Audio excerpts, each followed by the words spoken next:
Hello friends. खूपदा असं होतं जेव्हा पंजाबी ड्रेस आहे तो आपण स्टिच करतो, क्लायंटला कधी-कधी एक्झॅक्ट माप घेऊन देखील थोडंसं आहे ते चेस्टमध्ये जास्त टाईट असं होतं किंवा हिपमध्ये थोडं टाईट होतं. असं तुमच्यासोबत आहे ते खूपदा घडत असेल. सो त्याचंच आहे ते सोल्युशन मी तुमच्यासाठी घेऊन आलेले आहे. आता जर समजा फॉर एक्झाम्पल क्लायंटचं चेस्ट असेल 40, आपण नेहमी काय करतो 40 डिवायडेड बाय 4 आणि प्लस मार्जिन म्हणजे 40चा फोर्थ पार्ट 10 आला. जर असं घेतलं ना तर क्लायंटला चेस्टमध्ये आहे ते फिटिंगला जास्त होतं. लूजिंग आहे ते ॲड करणं कंपल्सरी आहे. कारण क्लायंटला आहे ब्रीदेबल जेव्हा तुम्ही ड्रेस देता तेव्हा ते कम्फर्टेबल असं ड्रेस देता तेव्हा क्लायंटला ते आवडतं.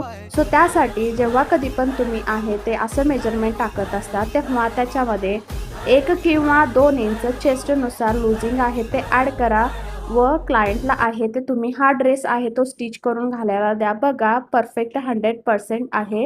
हा वाला ड्रेस आहे तो क्लायंटला खूप असा कम्फर्टेबल राहील. सो ही जर टिप्स आवडली असेल तर आराध्य फॅशन डिझाइनला फॉलो करा, लाईक करा, शेअर करा.